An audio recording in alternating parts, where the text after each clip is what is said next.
This is First You Hustle, a podcast from the Columbus College of Art and Design meant to help students and budding creative professionals put their expertise to use.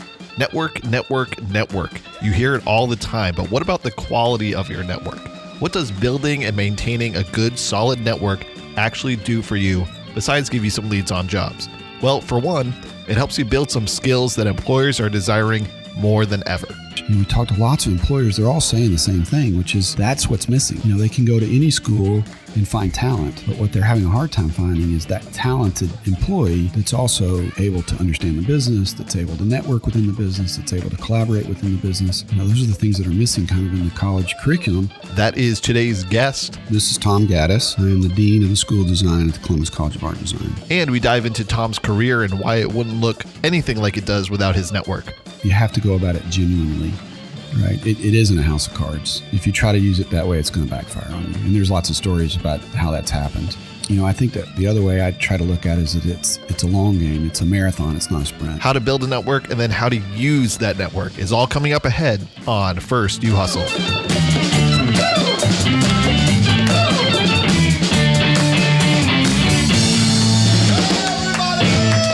Hi everyone, I'm Jordan Bell. We're back for a new semester. Today we are talking about using a network. We have past episodes on networking, and this one certainly builds on that, so make sure you go back and listen to some of those for more tips on where to find network connections and how to organize your contacts. But let's say we've successfully drilled into your head the notion that you need a network. Then what? What do you actually do with your network? How do you leverage it, and for what purpose? In my interview with Tom Gattis, Dean of the School of Design Arts at the Columbus College of Art and Design, we discuss how, yes, a network helps you get jobs, but then after the jobs come, how it continues to help you find the next project or venture.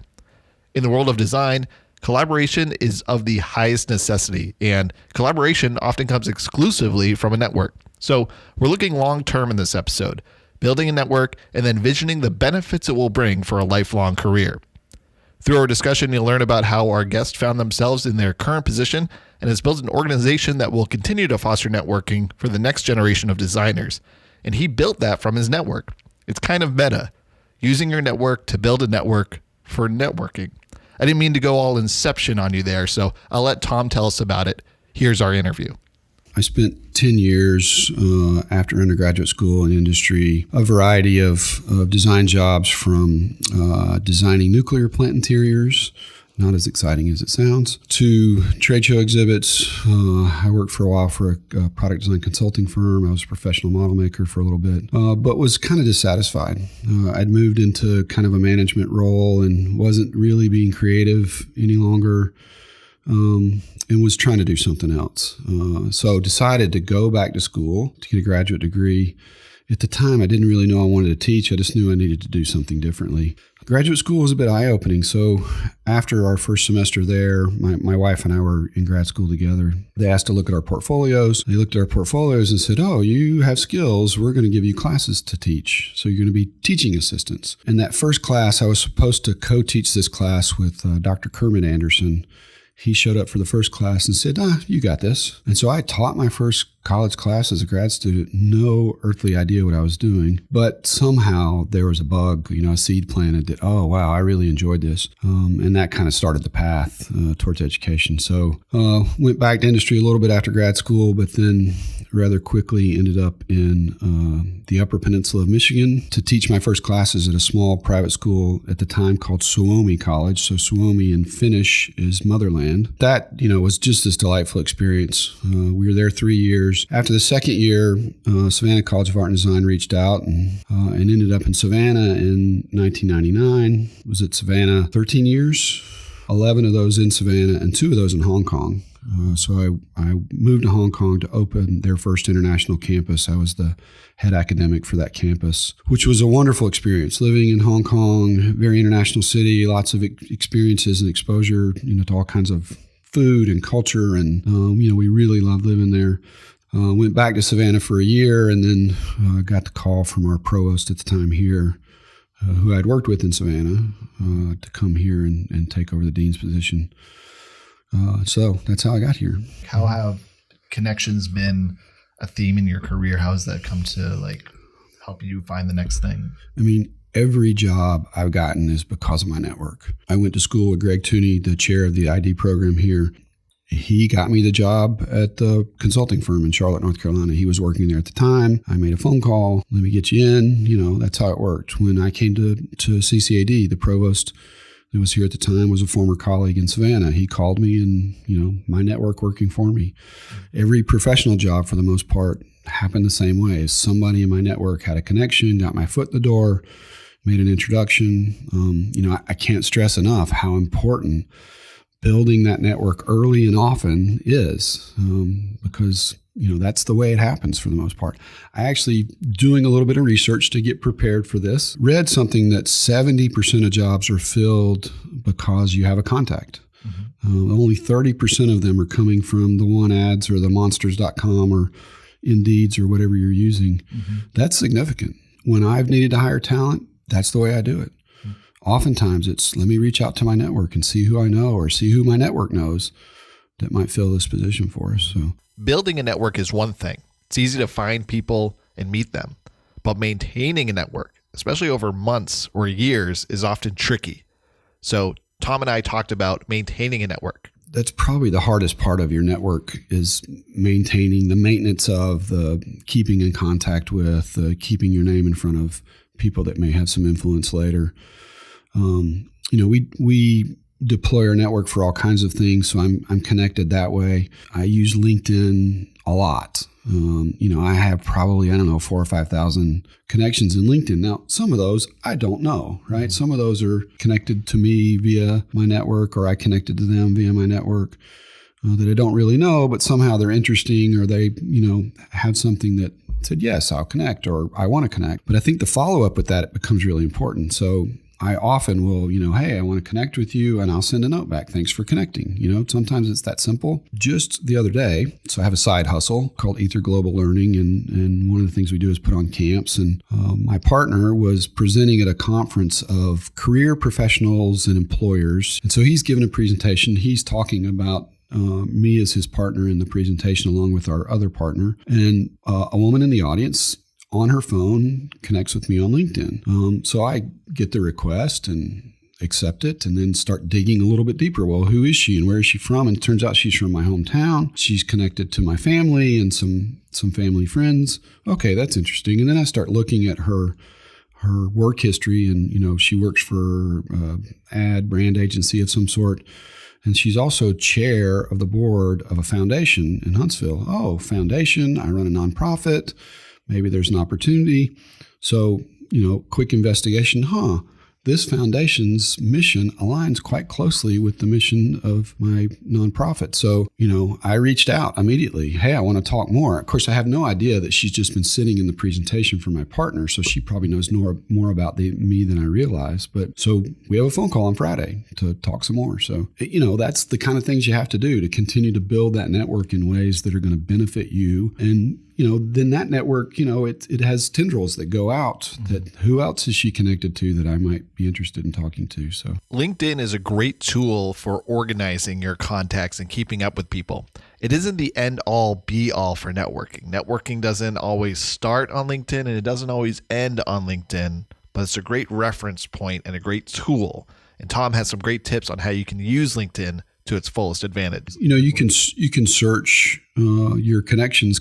If you're a first level connection, you can typically search their connections. So who else do they know that might be interesting to me? Who else in that network or even outside of those networks is in my industry? If I'm looking for a job, and let's just use the obvious example. So I want to go work for Disney, right? Using LinkedIn to see out who else is connected to Disney that I might be able to connect with, that might provide me some inside information or give me a chance to get my foot in the door is huge. That's kind of how I use it the most, quite frankly, is not necessarily job seeking, but, what else am I involved in? I'm always trying to find other industrial designers, for example.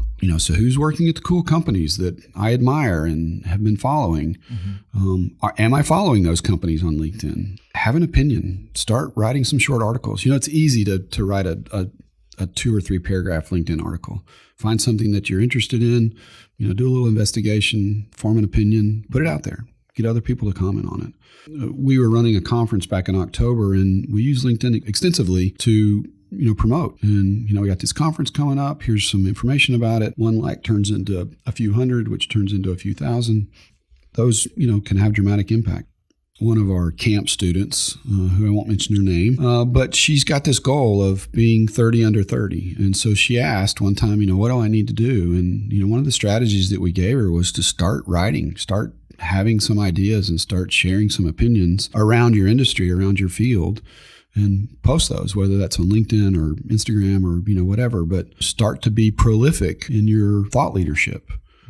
If you want to be a leader, you have to act like a leader. And, she's getting lots and lots of likes. Lots of people are paying attention to her now. Yeah. That's a tricky thing for students to learn, that art of how do I kind of talk with leadership qualities, even though I'm not an expert in the field yet. I don't have those leadership abilities, but I think a big part of it is just participating in the conversation. Yeah. Yeah, absolutely. Starting to have an opinion, people start to listen. So, and follow other leaders, right? Follow, model what they're doing, model that behavior. Leadership is oftentimes, most of it's kind of the 6 inches between your ears. It's attitude, it's approaches, it's being human, more than it is a hard skill set, if you will. Right. There is a young female designer that lives in Florida that asked me to mentor her. And she's trying to sort of switch her focus area for design. So she wants to go into medical design, but she doesn't have any medical design experience. And so she's asked me a bunch of questions, how do I start to do this? And so the first thing you got to do is build your network. And you need to connect in your network with other medical design professionals. And so, of course, LinkedIn, came into that conversation pretty quickly. But I said, the other thing is, where she is in Florida, there's a bunch of universities. I said, there's tons of lectures, presentations that are all public, that are probably free. Start going. Go pay attention, listen to the lecture, and then go introduce yourself to the speaker. That speaker, just from the fact that they've been asked to come to that university and lecture, probably has an enormous network. And so if you can get tapped into that network, you're better off. So that was step one is, we set some goals with her. So, 2 or 3 of these a month. The goal is go to the lecture, pay attention, get introduced to the speaker, start a conversation. Also, who else is in that audience that's also listening to that lecture? And who of those people, how do you get to know those people? So you got to not be afraid is the first step, and walk up and stick your hand out and introduce yourself. And I'm interested in this field and, I want to talk to you. Professionals, particularly design professionals, but I'm going to assume this for most professionals, we always talk about ourselves. Nobody's afraid to talk about themselves, right? So that's an easy entry. Tell me about you, right? What do you do? Where do you work? What's your passions? I think that's probably the hardest thing for young professionals to do, but probably the easiest thing actually to do. If you can just get over yourself and go up and say hello. It's about, having the guts to walk up to a stranger and say something. Yeah, and networking happens naturally in the classroom. Yeah. 2 classmates connect and collaborate on a project in the classroom. Right. You wouldn't think of that as networking, but that is the fundamental of networking. It's just taking that same concept and now leaving the classroom with it, which is kind of a scary thing, but it's it's that simple. It comes down to that. As a college professor, I've used that very tool myself. So, as you can imagine, I see thousands of students in the classroom, and some of those are going to be good contacts later. And I used to joke with my students that, I used to say that, I get 10% of your salary the first year, and, laugh and yeah, right. And then I started saying, wait a minute, you don't make jack the first year.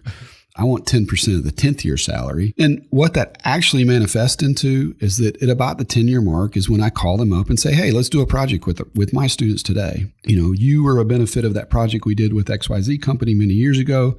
You know how valuable that was for you. Now I want you to pay it back.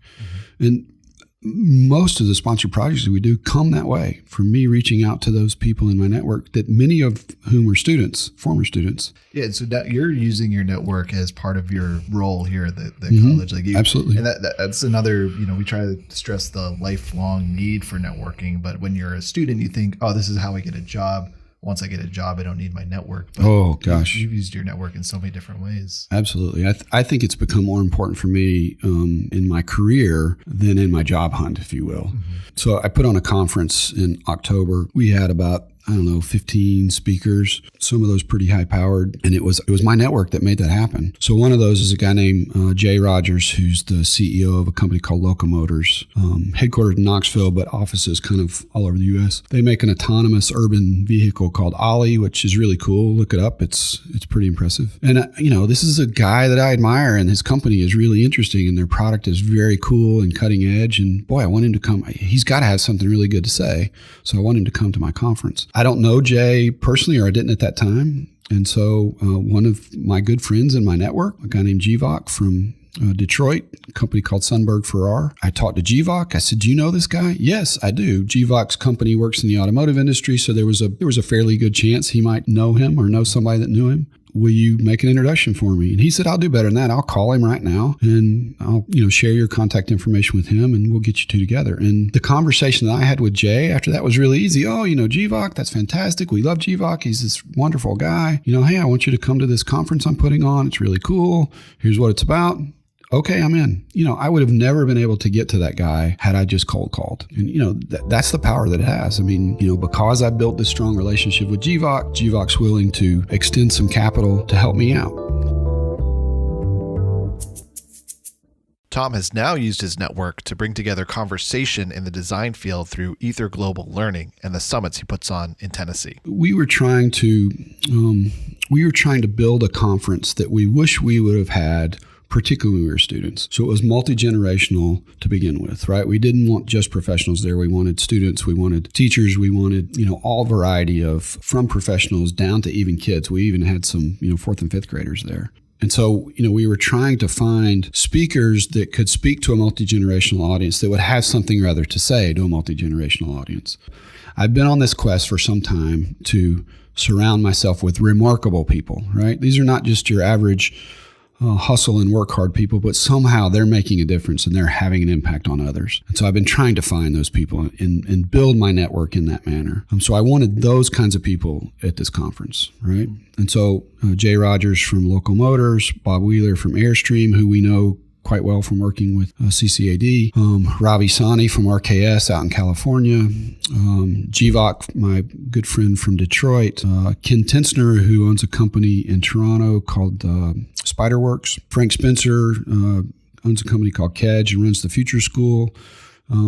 These are remarkable people that really are leading the bleeding edge of technology and industry and thought leadership. And then the other piece of that puzzle was we didn't want the come and sit in an auditorium or a conference room at a hotel and just sit there and listen, right? We wanted some back and forth, some feedback. And one of our advisors said to me, he said, "I hate those conferences where I don't get a chance to have my opinion, where I don't get to chime in.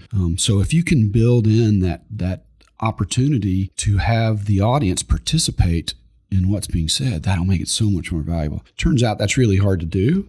We made a pretty good attempt at it. I think we'll improve the next time we do it. But we had this really delightful thing. And then sort of surrounding that was thinking about the total experience. So again, I don't want to be at a hotel conference room. And in fact, Jules Pieri, who is the CEO of the Grommet, which is a product launch platform, a really interesting, delightful woman.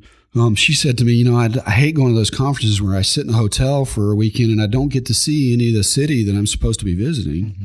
And so the idea of corporate tourism came into this. So we built venues to have the conference at that were interesting. So the Tennessee Aquarium, which was a really cool place to, Jules gave a lecture, and then we did this walk around the aquarium progressive dinner. We went to Chattanooga Whiskey on the last night. It was in Chattanooga, Tennessee, by the way. We went to Chattanooga Whiskey and toured the distillery. We had a band playing, and it was, a bit more social, and got to sample all the whiskey.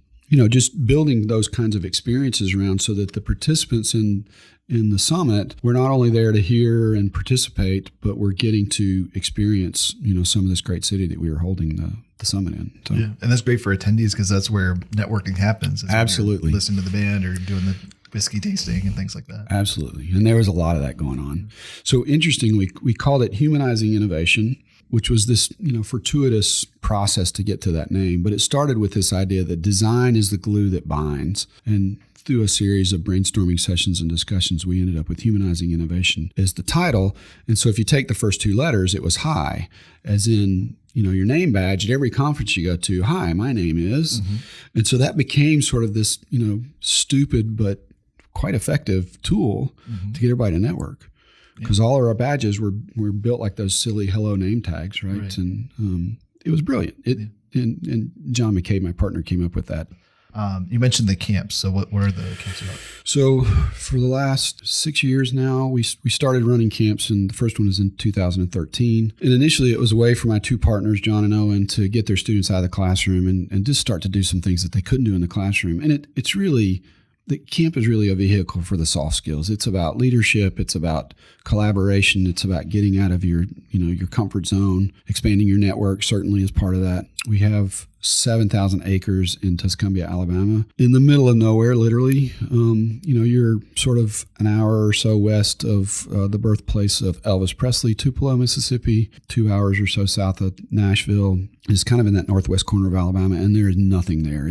Technology does not work there. There is no cell signal on the property, or a very weak one anyway. And at the beginning anyway, the Wi-Fi access was kind of one dial-up point that got overwhelmed so quickly that it was pointless. And so what that allowed was us to take technology out of the students' hands. So I should say that the campus for college students, while it started with design students because we all come from design schools, we've now expanded that to business and engineering and social sciences. And, we really want everybody to come. Taking technology out of their hand meant that they had to quickly figure out that they were much more powerful when they were a community than they were as an individual. So we put them in teams and we give them these crazy problems to solve and challenges. And some of those are mental and some of those are physical. And we sort of talk about them as neck up and neck down. And there's kind of a combination of those. And then we bring in a bunch of professionals from our network that we call igniters, and we try to embed one of those professionals on each of the teams of students, and they work through these crazy challenges together. What's really cool about this is that the students now have this intimate access with this top-notch professional that they would only get to see if they went to an expensive conference and spent $500 or $800. And we're giving them that access for a little over $200. We, at the end of every day, we have a big campfire and we ask one of those igniters to stand up and tell their story and how did they get there, or share some life lessons or some challenges that you had in your career, or really talk about anything. All we ask is that you're open to let the students ask you questions. And sometimes those go on till 1 a.m. They're still talking. To me, that's really the magical part of Shift Camp, is those moments with those professionals where you're getting that access that you wouldn't get otherwise. Some of these are folks like Paul Hatch, the CEO of Teams Design in Chicago. He came to our camp December of 2018 that we did at NASA Space Camp, which was a pretty cool experience. And he told these wonderful stories and had just great things to share and just was humble and unassuming and accessible. And in fact, when he first got there, most of the students didn't know who the guy was. We all know him as, he's Paul Hatch. He runs this pretty powerful and important consulting firm in Chicago. But he just came in and just started introducing himself as Paul and didn't say anything else, kind of on purpose. And about 2 days in, you start hearing the students whispering, "Hey, do you know who that guy is?" I thought, that's fantastic, right? It's exactly what we wanted out of him. So yeah, it sounds like there's some great. That's a great opportunity for the students that are there to network as well, talking. Absolutely. With each other. So we have typically about 20 to 25 different colleges represented. Most of those from the Southeast because of its location, but we take a bus down of CCAD students. We get them from Wisconsin, from Boston area. We have one of our former colleagues that's the department chair at Iowa State, and so he sends a bunch of students. Iowa is about the furthest west we've gone. In fact, one of our aspirations is to do a camp in the west somewhere so we can get to those schools out west, and to do one in the northeast. In 2017, we did our first international camps. We went to Wales. So through our network, there's a guy there that had access to about 20 acres in the Wales countryside. Each of them have a theme. So it turns out that the Royal SAS trains in these mountains there. And so it was all a kind of a search and rescue sort of theme. And as the crazy challenges.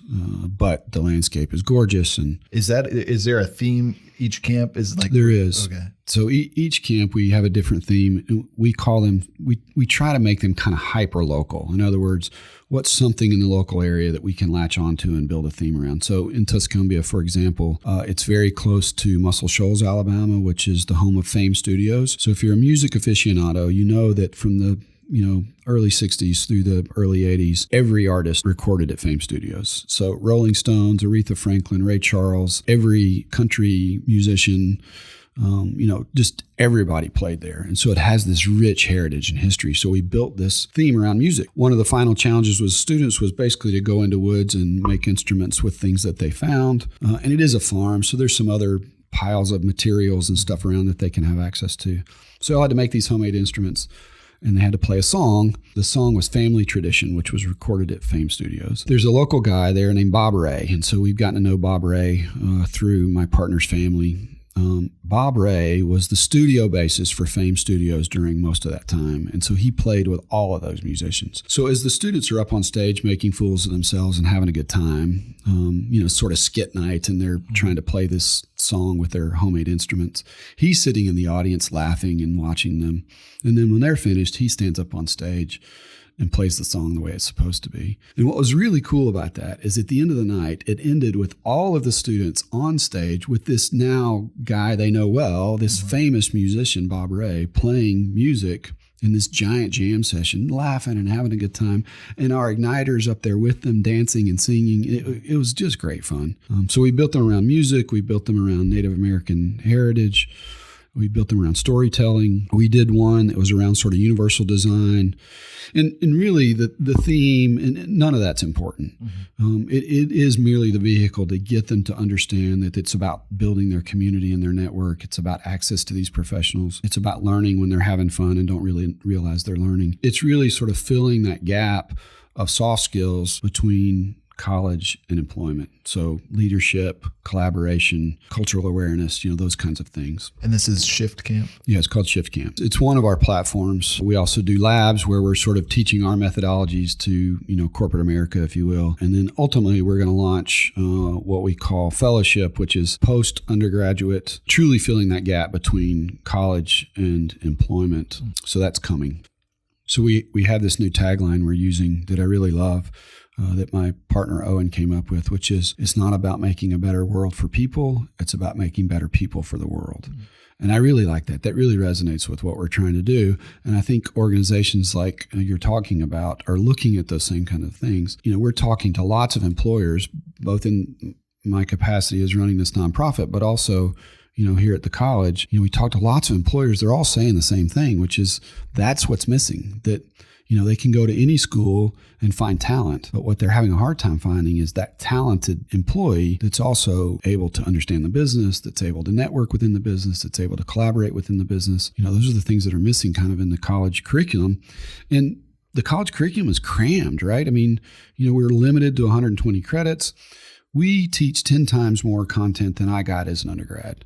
And there's just no room left to fill those gaps. And, there's a whole host of reasons we don't have to go into, but, there's something missing in the marketplace. So I think we're trying to fill that. Mm-hmm. And I think another important thing to emphasize is you're a great example of this. You use your network for things you're passionate about. Mm-hmm. Putting together these projects is clearly something that you're very invested in. And I think that's the secret ingredient of why your network works so well, because you're not trying to force it as a means to an end. Yeah. And that's also something that's hard to describe to students, as you need to network, but don't rely on it. Right. But it will benefit you. Right. But you can't construct it in a way that will give you the outcome you're looking for. It's going to give you outcomes that you'll want and that you're passionate about, because that's what you're putting into it. But it's not something where you can it's not House of Cards where you're like, I need to manipulate this person into letting me do this so that I can do that. It's not a chess game. No.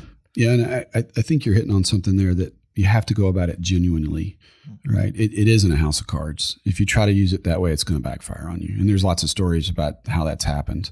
I think that the other way I try to look at it is that it's a long game. It's a marathon. It's not a sprint. And so, the network connections I might be making this week or next week may not pay off for some time, may never pay off. But it is about that. How am I massaging that network to help fuel my passions? How are you curating? Curating. I like that word much better, Jordan. Curating. Fits it better in art school. There you go. Thank you. Well, this is great. Thanks a lot for sitting down and talking to us about things you've been working on and how your network has been a big help in that. Yeah, my pleasure. Thanks for having me.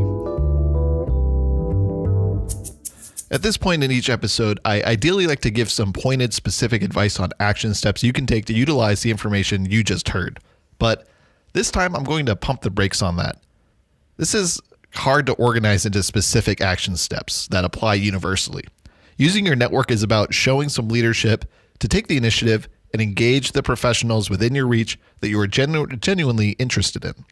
And that means that engagement will look different for each individual. As with all aspects of your job search, that might mean it would be a good time to check in with someone before you start doing this, like myself, a career advisor, or some other kind of mentor in your life. They can help you navigate specific situations in a way that is best for you, but let the lesson from this episode be as follows. Spend time building a network and then harvest that network by continually engaging with them. A network isn't a means to an end. Don't just use it to find a job. Use it to grow as a professional, and it will continue to pay dividends for your entire career. Okay, that is our episode. Thanks for tuning in. If you still haven't, go ahead and subscribe. Apple Podcasts, Google Play, Stitcher, Spotify, and Facebook.com/FirstYouHustle are all places to find us and follow us. You'll get our new episodes currently being released once every 2 weeks during the semester. Then you'll also be able to go back and see all our past episodes. This is episode 23. If you haven't caught up, go listen to 1 through 22. Each one is a little different. And lastly, a programming note. If you find yourself driving in the Columbus area on Monday nights at 7 p.m., we have started airing past episodes on WCRS LP FM, which you can find at 92.7 and 98.3 on the FM dial. If you are outside the broadcast area, listen in at WCRSFM.org. Thanks for tuning in.